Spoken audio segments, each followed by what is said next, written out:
sebelum saya dan generasi saya dipanggil Yang Maha Kuasa, kita buktikan kemiskinan hilang dari Indonesia. Sekarang ini kita harus punya keberanian. Kita harus bertekad mengumpulkan putra-putri terbaik kita. Bersama-sama kita harus menghilangkan kemiskinan dari Indonesia.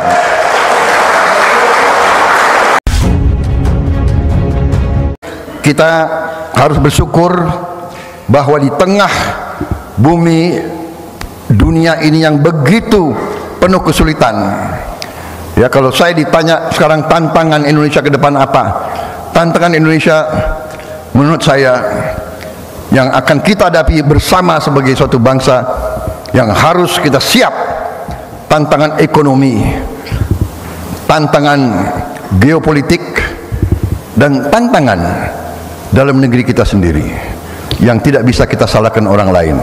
Yang pertama, tantangan ekonomi kita yang akan kita hadapi adalah masalah pangan, masalah energi, masalah air, ya, itu pokok. Dan yang lebih besar lagi adalah masalah kemiskinan, masalah yang disebut stunting. Masalah stunting itu adalah masalah kurang gizi, kurang mutu makan. Kenapa? Karena mereka itu tidak mampu, miskin. Berarti tantangan kita semua ke depan, tantangan ekonomi itu, kita harus punya keberanian dari semua partai. Sekarang ini kita harus punya keberanian. Kita harus bertekad mengumpulkan putra-putri terbaik kita. Bersama-sama kita harus menghilangkan kemiskinan dari Indonesia. Dan kita harus punya keberanian. Saudara-saudara, banyak di antara kita sekolah di barat. Saya sekali lagi, saya tidak mengajarkan kita anti barat, tidak. Barat itu luar biasa kemajuannya. Saya juga sekolah di barat. Tapi kita harus punya keberanian untuk mengatakan, marilah kita belajar dari pengalaman kita sendiri, dan jangan semua model, semua pelajaran dari negara tertentu kita terima mentah-mentah dan kita laksanakan di Indonesia.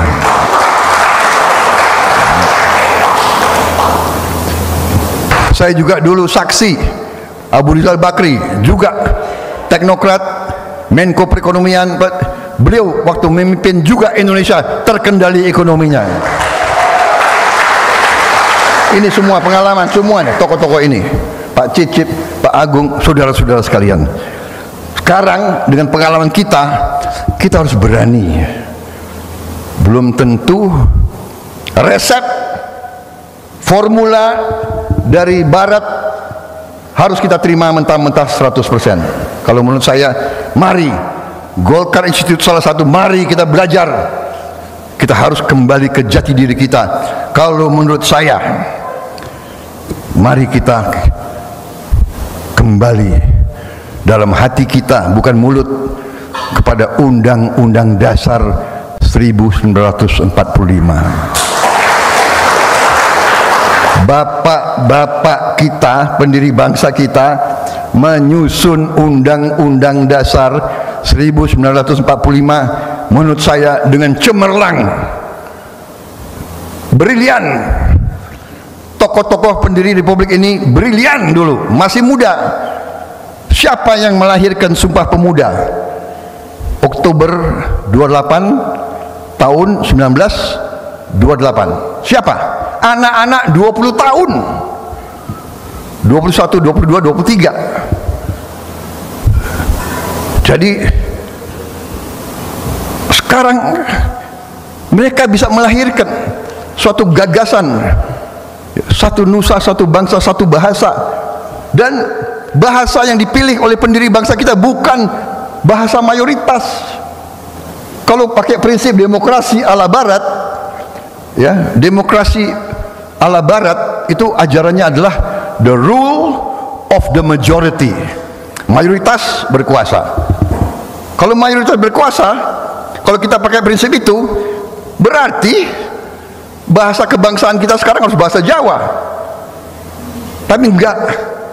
Bung Karno orang Jawa, pemimpin-pemimpin kita banyak orang Jawa waktu itu, pemimpin Budi Utomo, Dr. Cipto Mangunkusumo, semua Profesor Supomo, malah sepakat memilih bahasa minoritas, bahasa suatu suku di Sumatera, ya, bahasa Melayu dari Riau yang sangat kecil jumlah, tapi kita sekarang bisa mempersatukan saudara-saudara. Kemudian Pancasila juga merupakan kompromi mayoritas di Indonesia, mayoritas yang agama Islam, tidak memaksakan agama Islam jadi agama negara, tidak memaksakan. Disitulah Indonesia seperti ini, saudara-saudara sekalian. Nah sekarang ekonomi kita, sistem ekonomi kita yang kita harus bertekad menjadi negara maju menuju Indonesia Emas. Karena saya diminta di sini membicarakan tentang Indonesia Emas. Tantangan menurut saya kita harus kembali ke Undang-Undang Dasar 45 di situ. Kalau di bidang ekonomi sangat jelas digambarkan oleh bapak-bapak kita. Pasal 33 Undang-Undang Dasar 1945. Perekonomian disusun sebagai usaha bersama berdasar atas azas kekeluargaan.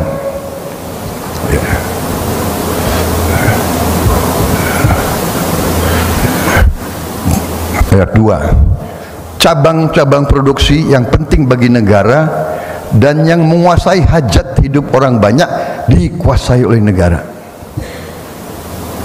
Yang ketiga, bumi dan air dan kekayaan alam yang terkandung di dalamnya dikuasai oleh negara, dipergunakan untuk sebesar-besar kemakmuran rakyat. Saudara-saudara sekalian, tidak ada masalah penafsiran. Ini bahasa sangat sederhana, tapi beranikah kita laksanakan? Nah, bagaimana tokoh-tokoh kita, pengusaha? Pak Ical pengusaha, saya pengusaha. Pengen jadi Panglima TNI nggak boleh, ya terpaksa karena pensiun nggak cukup jadi pengusaha kita, iya kan? Tuhan Maha Besar. Pensiun legend Anda tahu, nggak gue cerita deh, kasihan. Paulus, jangan cerita deh, nanti nggak ada yang mau. Tapi inti yang ingin saya sampaikan, kita jadi pengusaha, ya kita pengusaha Pancasila, pengusaha patriotik. Mungkin lebih banyak dari penghasilan kita, lebih banyak keluar, Pak Ical, ya kan? Mendorong ini, mendukung ini, ya kan? Pak Erlangga apa? Mendukung olahraga apa, Pak? Wushu. Pak Ical lama di mana waktu itu? Ya kan? Berapa yang dibina oleh beliau? Saya dari dulu pencak silat, ya kan? Maksud saya, kita ini punya rasa tanggung jawab. Tapi kompas kita, azimut kita, pegangan kita, ya tadi pasal 33 itu. Kalau kita konsekuen dengan pasal 33, saudara-saudara, cepat kita akan bangkit, kita akan menuju.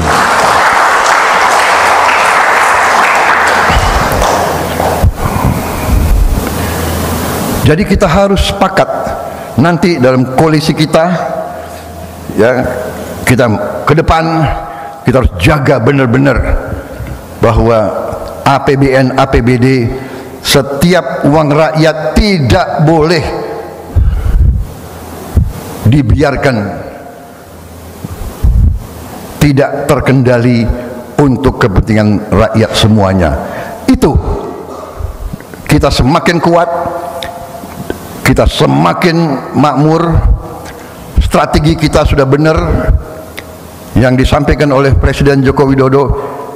Hilirisasi ini artinya adalah kita tidak mau jadi penyuplai bahan baku. Kita tidak mau lagi. Kita mau bahan baku harus diolah di Indonesia untuk menjadi bahan-bahan barang-barang yang punya nilai tambah, sehingga penghasilan kita akan tambah luar biasa. Sebagai contoh, saya disampaikan oleh salah satu ahli industri di Jepang, ada satu refinery, ya, refinery yaitu penyuling menghasilkan BBM. Penyuling itu 70% menghasilkan BBM dikonsumsi oleh masyarakat Jepang. 30%-nya adalah limbah. Tapi limbah itu malah bisa digunakan menjadi turunan-turunan yang bermanfaat. Dari penyuling itu menghasilkan 40 pabrik industri menengah, intermediate industry. Dari 40 itu menghasilkan 60.000 pabrik hilir. 40.000 pabrik hilir dari satu refinery. Jadi apa artinya 40.000 kalau masing-masing pabrik hilir memperkaryakan 20 orang saja, itu berapa?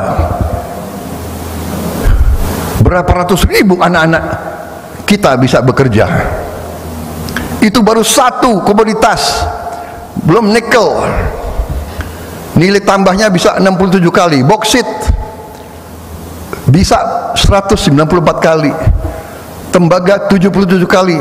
Saudara-saudara, sawit bisa naik nilainya tambah 79 kali. Kelapa, saya di Amerika, di supermarket di mana-mana orang minum air kelapa di botol, organic coconut water. Saudara-saudara, buka di YouTube, mereka mengatakan turmeric tea adalah menghasilkan kesehatan yang luar biasa, anti kanker, anti ini, anti ini. Turmeric yaitu kunyit. Habis itu dia bikin clove tea. Clove tea tidurnya nyenyak, menurunkan stres, memperlancar digesti. Cengkeh, teh cengkeh, teh kunyit.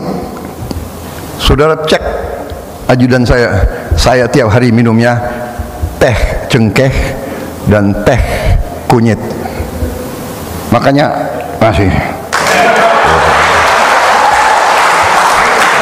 hari ini acara keempat. Habis ini masih ada 2 acara lagi saya. Jadi we are so rich. Kita cengkeh kita punya, kelapa kita punya, rumput laut kita punya. Rumput laut bisa jadi bahan untuk pupuk. Saudara-saudara sekalian, pupuk sekarang jadi masalah. Jadi saudara-saudara, masa depan saudara-saudara kalian gemilang, asal kalian nanti harus belajar, pinter, dan mawas diri. Kalau mau jadi pemimpin politik, jadi pemimpin politik yang benar-benar mengabdi kepada rakyat yang kita cintai. Kita harus bertekad menghilangkan kemiskinan dari bumi Indonesia. Saudara-saudara, katakanlah yang kaya di Indonesia hanya 1%, katakanlah, berarti 2,7 juta. Kalau 2,7 juta orang ini, ya kan, tiap bulan membantu 10 keluarga saja, membantu entah kasih modal, kasih apa, 27 juta tiap bulan, 1 tahun hilang kemiskinan dari Indonesia. Saudara-saudara sekalian,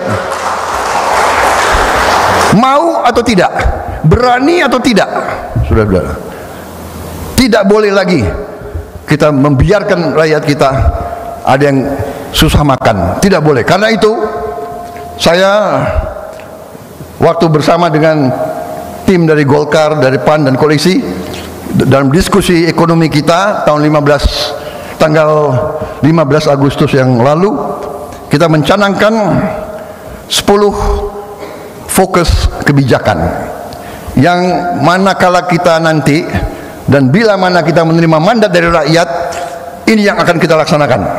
Karena itu saya berharap juga bantuan daripada Golkar untuk mengkaji, menyumbang dan memformulasikan langkah-langkah implementasi. Ya, kita jangan sekarang bicara gagasan besar. Sekarang harus rencana pelaksanaan.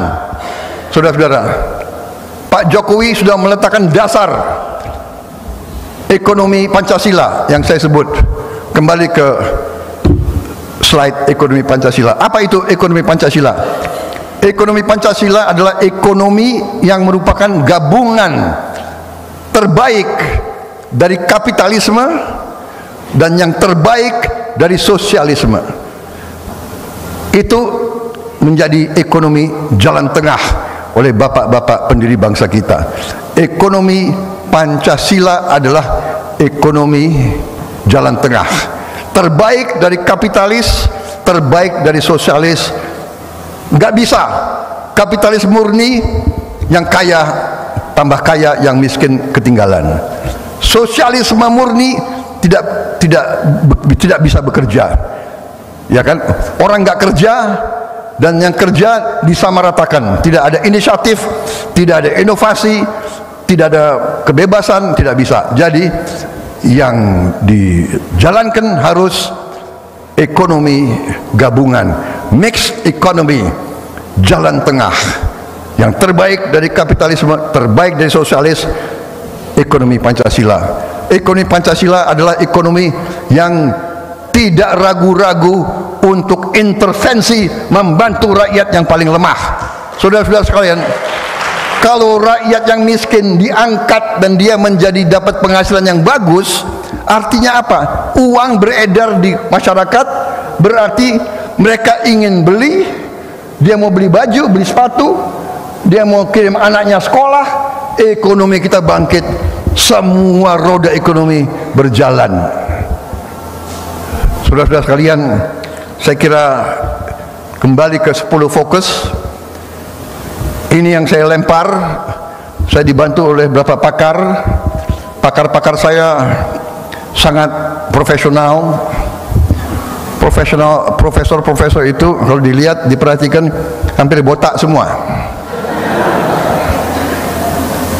Berarti mereka sangat pintar. Pak Burhanuddin coba buka kopiah kalau bisa. Jadi saudara-saudara, masalah pangan sudahlah, jangan main-main sama pangan. Kita bisa swasembada pangan, sangat mampu. Saudara-saudara sekalian, ternyata Indonesia punya 24 juta hektar rawa. Kalau dari 24 juta hektar rawa saja, 10 juta saja kita pakai untuk pangan sama energi, kita bisa jadi lumbung pangan dunia. Lumbung pangan dunia. Di rawa tidak ada masalah air, ya, tinggal bibit yang cocok, organisasinya bisa 3 kali panen. Kalau 10 juta hektar 3 kali panen, mungkin 1 hektar 4 juta saja, 4 ton per hektar. 10 juta berarti 40 juta ton. Sekali panen. Kalau 3 kali panen, saudara-saudara, mungkin nggak usah 10 juta, 2 juta saja. Jadi ini butuh keberanian.